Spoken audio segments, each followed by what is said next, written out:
जलसंपदा विभाग, महाराष्ट्र शासन यांच्या पुढाकाराने गोदावरी मराठवाडा व कृष्णा खोरे पाटबंधारे विकास महामंडळ यांच्या संयुक्त विद्यमाने आयोजित गोदावरी नर्मदा पुण्यश्लोक अहिल्यादेवी जलयात्रा 2026 तसेच पुण्यश्लोक अहिल्यादेवी होळकर जलव्यवस्थापन कृती पंधरवडा 2026 अंतर्गत आयोजित विविध जनजागृती उपक्रम नाशिकमध्ये उत्साहात पार पडले।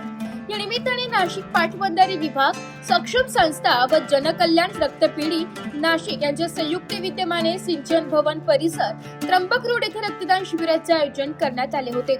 या शिबिरात नागरिकांनी मोठ्या संख्येने सहभाग घेत रक्तदान करून सामाजिक बांधिलकीचे उत्कृष्ट उदाहरण घालून दिले। रक्तदान जीवनदान या संकल्पनेला प्रतिसाद देत अनेक तरुण स्वयंसेवक व नागरिकांनी उत्स्फूर्तपणे रक्तदान केले। कार्यक्रमादरम्यान जलसंवर्धन, जलव्यवस्थापन आणि पर्यावरण संरक्षण याबाबत जनजागृती करण्यात आली आहे। चला पाण्याचे करूया संवर्धन, वसुंधरेचे होईल रक्षण या संदेशाने उपस्थानामध्ये पर्यावरणाबाबत जागरूकता निर्माण झाली। आयोजकांनी सर्व सहभागी नागरिक, स्वयंसेवक व रक्तदात्यांचे आभार मानले असून अशा उपक्रमांमुळे समाजात सकारात्मक ऊर्जा निर्माण होते असे सांगितले। पुण्यश्लोक अहिल्यादेवी होळकर जलव्यवस्थापन कृती पंधरवडा 2026 हा जलसंपदा खात्यामार्फत साजरा करण्यात येत आहे। त्या अंतर्गत सक्षम या आणि जनकल्याण रक्तपेढी या दोघांच्या विद्यमाने जलसंपदा खात्याच्या संयुक्त विद्यमाने हे रक्तदान शिबिर आयोजित केलेले आहे। आज या रक्तदान शिबिराचे उद्घाटन माननीय कार्यकारी अभियंता सोनल शहाणे मॅडम यांनी करून दिलेला आहे आणि या रक्तदान शिबिराचा वापर, या रक्ताचा वापर आम्ही थॅलेसेमिया, सिकल सेल आणि हिमोफिलिया या रोगांवर आधारित अडचणी निराकरण करण्यासाठी जनकल्याणमार्फत करण्यात येणार आहे। धन्यवाद मॅडम। तुमचं 15 एकदम जोरात सुरू कार्यक्रम आहे, त्र्यंबक असो सर्वीकडं, तर तुम्ही ही जलयात्रेनिमित्त नागरिकांना काय संदेश देणार?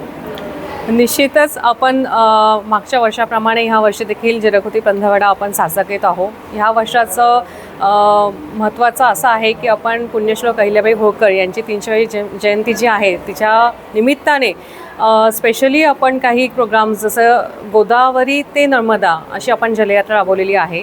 याच्या मागचं कारण असं आहे की गोदावरीचा उगम हा त्र्यंबकेश्वरमध्ये आहे आणि त्यामुळे एक जी शाखा आहे जलयात्रेची ही आपली त्र्यंबकेश्वर येथून शिर्डीपर्यंत गेलेली होती आणि दुसरी जे चोंडी गाव जे आहे ते आपल्या अहिल्याबाई होळकरांचं हे जन्मभूमी आहे। तिथून आपली एक यात्रा निघाली, माती आपण म्हटलं की एक जल आणि एक माती अशा प्रकारच्या ह्या दोन शाखा शिर्डीमध्ये आल्या। त्याने शिर्डीपासून संभाजीनगर, छत्रपती संभाजीनगर, धुळे आणि तसं ती माहेश्वरला जी अहिल्याबाई होळकरांची कर्मभूमी आहे तिथे ही यात्रेचा समारोप तिथल्या मोठ्या याच्यामध्ये 29 तारखेला होणार आहे। ह्या जलयात्रेचा मूळ जो होता उद्देश तो असा होता की लोकांमध्ये म्हणजे जलाचा मेसेज आपण म्हणतो की संपर्क हा जसं आपण त्याच्यामध्ये वाढवावा, लोकसहभाग वाढवावा आणि त्याच्या लोकांमध्ये पाण्याचं महत्त्व पोहोचावं ह्या दृष्टिकोनातून स्वयंस्फूर्तीने बरेच सेवक जे आहेत त्याच्यामध्ये त्यांनी सहभाग नोंदवलेला आहे।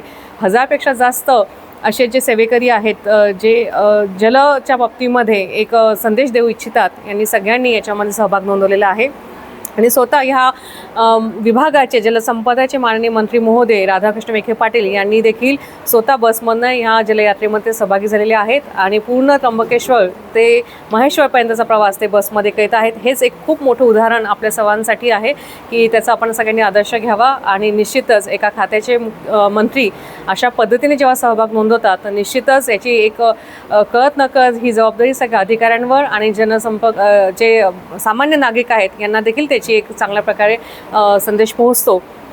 तर मी एवढंच म्हणेल की जल है तो जीवन है आणि हे जे जल आहे याला चांगल्या प्रकारे आपण स्वच्छ, नॉन पोल्युटेड कसं ठेवता येईल ही आपली सगळ्यांची अगदी जबाबदारी आहे, ती सगळ्यांनी ओळखावी आणि त्या पद्धतीने काटकसरीने पाण्याचा वापर करावा हा संदेश मी देऊ इच्छिते। धन्यवाद।